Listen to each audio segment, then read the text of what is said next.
Holding dead vines, they usually say that don't smoke a strong pipe inside the coach and spit on the leeward side.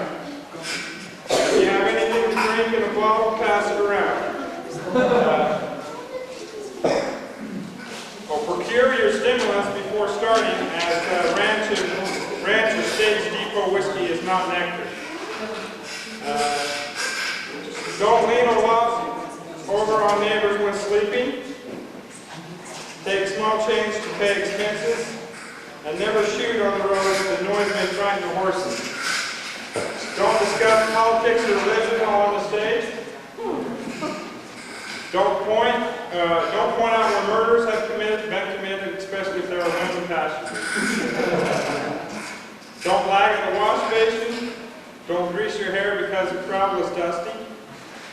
Don't imagine for a moment that you are going on a picnic. Expect annoyances, discomforts, and some hardships.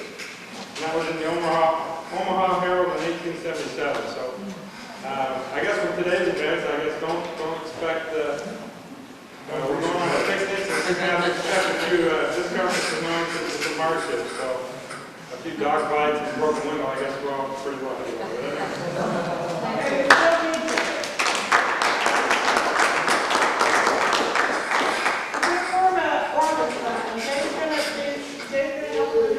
Well, we got the button. Okay, we will. You guys are going to do the drums. Drums? We need Matt here. Where's Matt? Where's Matt? Matt's not back. He should have been back 2 hours ago and he's not yet. Sorry. Let's see. Nathan's a good drum. Well, we need to make it different. You do it, Ryan. I'll do the drums. You can go drum tuning. You're over here. Over here. Just so you sit with your group. Easy mic. No, they're hard. Okay, here's Like I've got a memory of here's what you're going to be singing. Your group's going to be singing today. The drum have the 2 notes and always the same note. 5, 1, 1, 5, 5, 5, 5, 5, 1. Come on, let's voice it. The drum has the 2 notes and always the same note. 5, 1, 1, 5, 5, 5, 5, 5, 1. Maybe we need Linda and Kevin to sing with us. Will you sit there and sing the drum part? Fine. Let's hear the drum part one more time. Yeah, ready? The Two notes and always the same. 5, 1, 1, 5, 5, 5, 5, 5, 1. Okay, trumpet. Let's see. Let's have Nathan and this first guy. Randall and Dutch Cleveland, will you help us with it? Okay, here's the trumpet. The trumpet.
want to talk about, I have to take just a moment and say the night before I learned this was the name, my father came into my room, asked my brother to leave, he sat down, he looked at me for what seemed like forever, and finally he said, Wayne, women are different than men, got up and left. I thought, now I just turned 21 about a year before, and so I knew that was my one and only person in these conversations. He probably thought by now even his son was intelligent enough to notice a difference. I think what he was really trying to tell me was that women emotionally are different. Their very countenances are different. They will cry both when they're sad as well as when they're happy. In short, they think differently. So this little skit has to do with the difference of how men and women think. And you may think you know what your wife is thinking, don't you believe?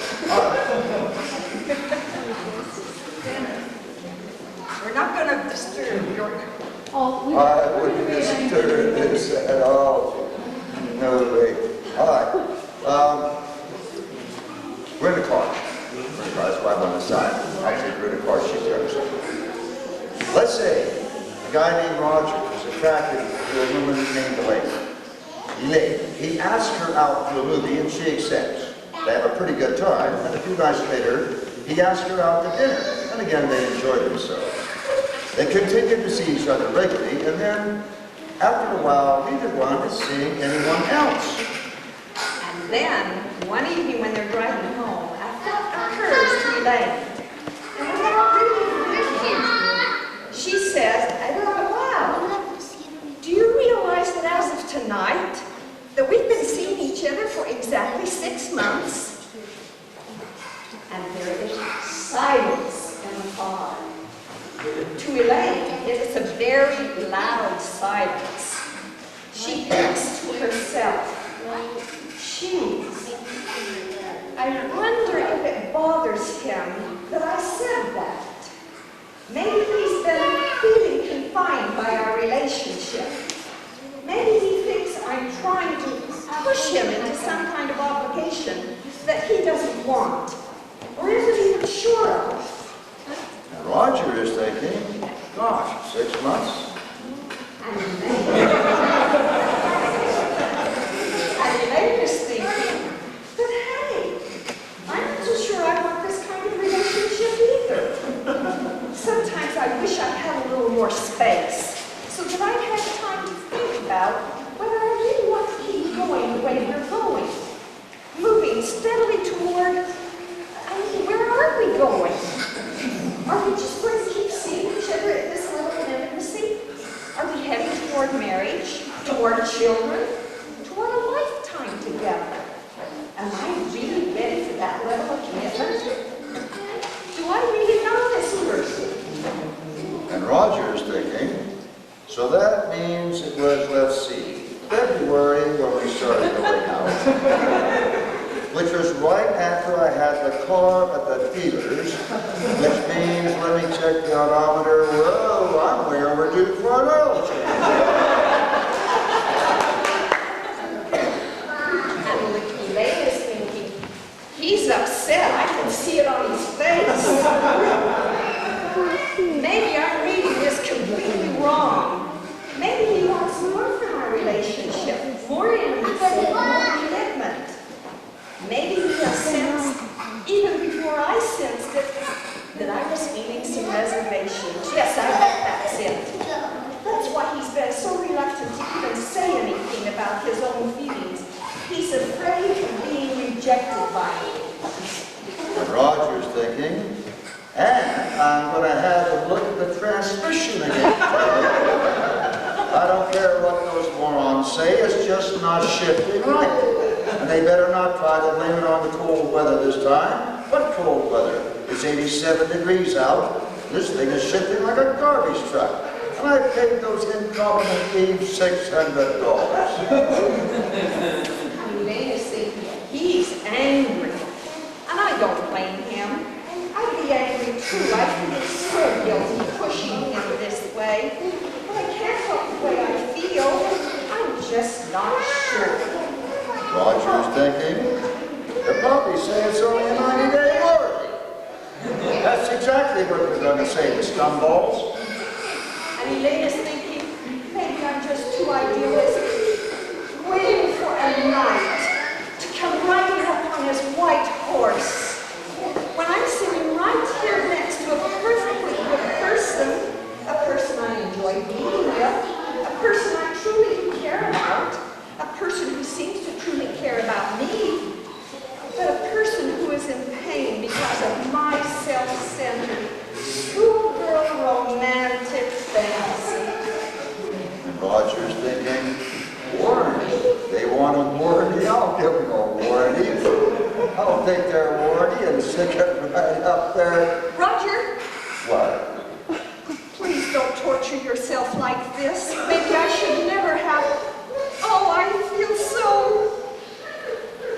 Well, I'm such a fool. I mean, I know there's no night. I really know that. It's silly. There's no night and there's no horse.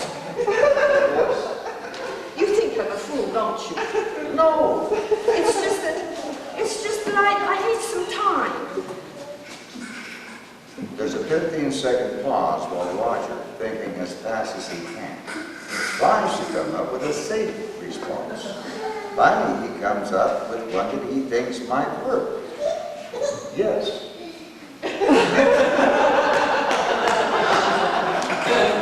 Elaine, deeply moved, touches his hand. Oh, Roger, do you really feel that way? That way about time. Oh, yes, yes. Elaine gazes deeply into his eyes, causing him to become very nervous about what she might say next, especially if it involves a horse. At last she speaks. Thank you, Roger. Thank you. And then he takes her home, and she lies on her bed, a conflicted, tortured soul, and weeps until dawn. Whereas when Roger gets back to his place, he opens a bag of Doritos, turns on the TV, and immediately becomes deeply involved in a rerun of a tennis match between two Czechoslovakians he never heard of. A tiny voice in the far recess of his mind tells him that something major was going on back there in the car, but he is pretty sure there's no way he could ever understand it. So he figures better if he doesn't even think about it. Of course, that's Roger's policy regarding world hunger, too. And the next day, Elaine calls her closest friend, perhaps two of them, and they talk about this situation for 6 straight hours in painstaking detail, and they will analyze everything she said and everything he said, going over it time and time again, exploring every word, every expression, gesture, for nuances of meaning, considering every possible ramification. And they will continue to discuss this subject, often for weeks, maybe months, never reaching any definite conclusions, but never getting bored with it either. Meanwhile, Roger, while playing racquetball one day with a mutual friend of his in the lanes, will pause just before serving, frown and say, Norm, did Elaine ever own a horse?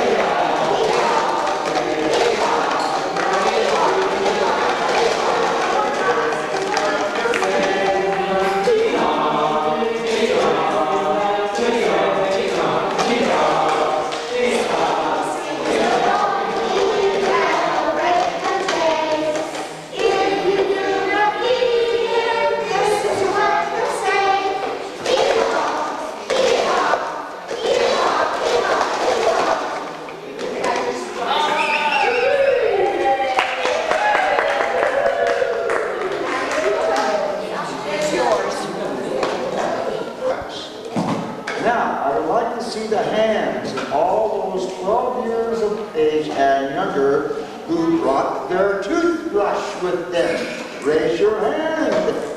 If you brought your toothbrush with you, I haven't any more for you, so step up and get it. Now brush your teeth and put your wrappers in your can.